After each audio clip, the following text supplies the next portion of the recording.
Amari Cooper should be a big part of the Cowboys offense. He's played in 3 games since coming to Dallas. The offense has looked a lot better. Zeke is coming off back-to-back 100-yard games. And yesterday, Jerry Jones compared Cooper's impact on the team to Cowboy legend Michael Irvin. Let's take a listen. I think I'm going to go back to Emmitt Smith, Aikman, Michael Irvin. Emmitt had a lot of his runs, and he wasn't touched for the first 3 or 4 yards. It's because Aikman and Irvin had them backed off, and they knew if they didn't stay back, then Aikman and Irvin and Novacek would take them right down the field. Well, Cooper has done that for us. We got to keep them backed off. When we do, then Zeke can basically have the kind of days we want him to have as a running back. So it's a balanced thing. It always has been. We're now joined by FS1 NFL analyst Eric Dickerson. Happy Thanksgiving. Happy Thanksgiving, everyone. Thank you for joining us. Gobble, gobble. A lot to get to today. I'm going to start with you, Shannon. Do you like that comparison from Jerry? No.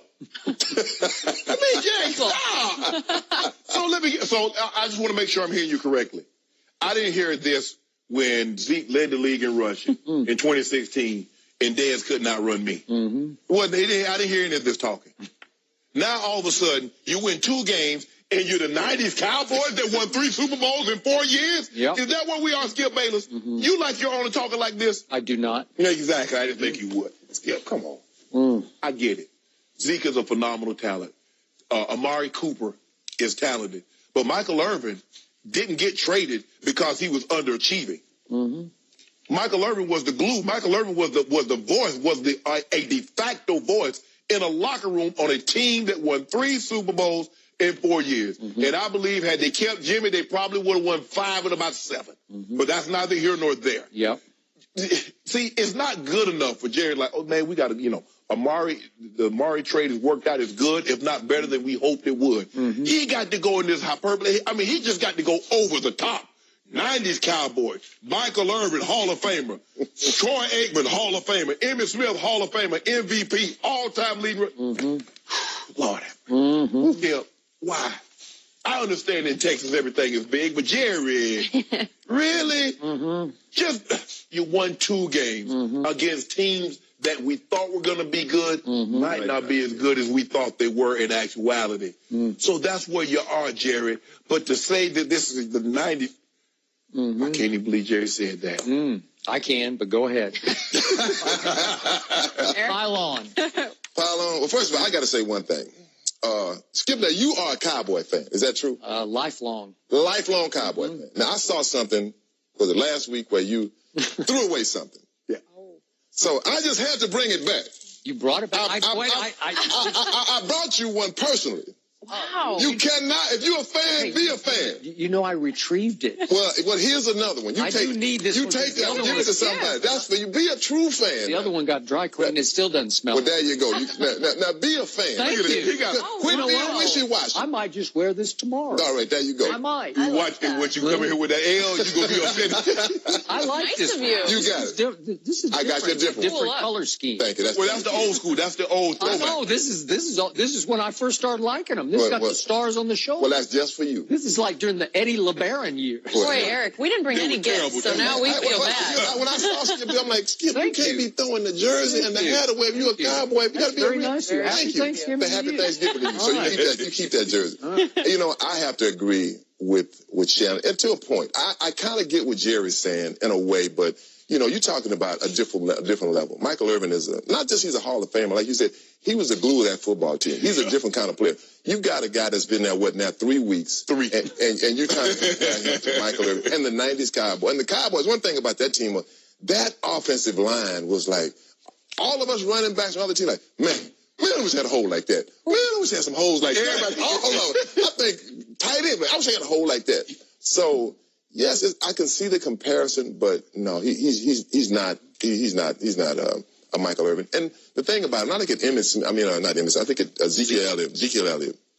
The thing, I always said that Zeke was the second best running back in the National Football League. I know we disagree on that, but Zeke is a great player. Wait, if your coach actually gave your guy the ball occasionally? Yeah, I know we don't run the ball. I agree with that. But anyway, so with Zeke, the thing about when you play football games, other teams look at the Cowboys and say, look, 21 is not going to beat us. 21 is not going to beat us. Dak didn't have any weapons. You know, y'all were down on Dak. You too. You were down on Dak, but he didn't have the weapons. He didn't have anyone. He has Amari Cooper, which is kind of, it's working out right now, but let's see if it works out long term. That's what it's all about, the long term. And so, for me, I think it's working out right now, but is he a Michael Irvin? Absolutely not. So, these comments from Jerry, you could just watch him just running away with himself. It's like Jerry at the Thanksgiving Day table. And he says, give me a piece of that pumpkin pie with whipped cream. And he says, it's really good. Give me another piece of that. And give me another piece and another piece. And finally, he's just spilling it all over the table. And he can't help himself because he's so proud of himself. He pulled off the Amari Cooper trade. Right. That's on his resume. I'm in the Hall of Fame, and I went out and I got him. I paid for him, but you get what you pay for, and I got what I paid for because I got Michael Irvin. Yep. No, you didn't. Maybe he'll turn into a semblance of Michael Irvin. Yeah. But to your point, I covered those 90s teams. I wrote books about the 90s teams. Michael Irvin was the driving force of those football teams. He was the rocket fuel. He was the guts and the glue, and he was the leader. And it's hard for a wide receiver to be the leader of a whole football team, but he was that guy. And by the way, all three of those Super Bowl teams ran the ball more than they threw the football. Yeah, that's right. And those three teams had, to my eye, the single best offensive line I have ever seen in all my years covering the NFL. Because you had 5 potential Pro Bowlers across the board, all 5 of them, and usually 3 or 4 would make the Pro Bowl, but all 5 were capable of making the Pro Bowl. And Jerry's right about this. North Turner told me they simplified it down in ways you would never have done it, where they just literally called Emmett right, Emmett left. They either handed it to him right or left, or they tossed it to him right or left. They had no holes. They didn't have a number called because he was as instinctive a field runner, just see daylight, run to daylight, as you will ever see, because he was 5'9", and he could duck and dart behind those elephant offensive linemen. And there was a lot of daylight. A lot of daylight. But before you found the little 5'9" running back who weighed about 205, he was 5 yards. He was on top of you, and he could make you miss in quickness in a confined space, as Norv used to say. Right. So that was what was happening. It wasn't all about the threat of Michael Irvin or Jay Novacek. Do you know that there would be 10 men in the box? They would say, we're taking 22 away, and they couldn't take him away.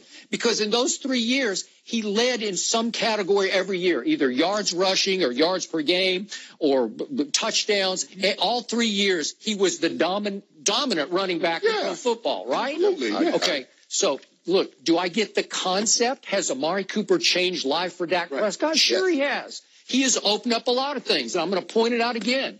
October 21st at Washington. It was only about a month ago. Yeah. Ezekiel Elliott went 15 times for 33 yards. That's pathetic. That's barely 2 yards, more than 2 yards a carry. Yeah. Why was that happening? Well, you said why. He had no weapons, and they just said, you can't have him. And Washington's pretty good on defense. They're 5th in points allowed. Right. So you don't think they're smart enough to say you can't have him? Right. Well, can they say that today? Can they do it? Can they say you can't have 21? Well, then can you throw it to 19? Sure you can. A lot of times the run, Edie, and you know this, it's about commitment. Exactly. In the 90s, the Cowboys they were committed to running the football come hell or high water. They would just say it publicly. Yeah. We're a running football team. I mean, when you got Big Easy and you got Nate Newton, you got Steph, you got Gogan, you got Tourné. And you want to know the truth? Troy didn't love it. Troy didn't love it. I don't think Michael loved it. Troy was scoring like 15, 20 times a game. What quarterback would love it? But he accepted it because they were winning. That's it. They were Alabama. They were. They were Alabama. And you said Norv Turner. I asked Norv this. I saw Norv, I think, after the Cowboys' last Super Bowl. I said, no, because I saw the offense. I said, that looks like our offense that we ran to Rams. He said, it's the same offense. He said, he learned it. He said, ISO right, ISO left. It's right. It's toss right. It's toss left. It ain't no number. And we say, we go gap right and gap left. He said, that's all it is. Okay. And so when you've got offensive linemen like that, that changes everything for the running game. And right, I got to say one thing for Dak. It's going to help Dak having Amari Cooper because, as you know well in football, if a defensive player does that, he's beat. Just looking inside, now the guy's by me. And that's going to help him a lot. So, I think you'll see his play really improve. as this team goes along. Good. Well, Jerry he stumbled completely out of bounds, but I still like his team right now. Yeah, because when you can run, guess what? When you can run the ball, you're throwing against single coverage. You don't have to throw anybody open because guys got one-on-one. They're just open. Okay. Well, come on. The game. Well, let's not pull Michael Irvin. I want you to enjoy this, Skip. I want these last 3 weeks is as good as it gets for you.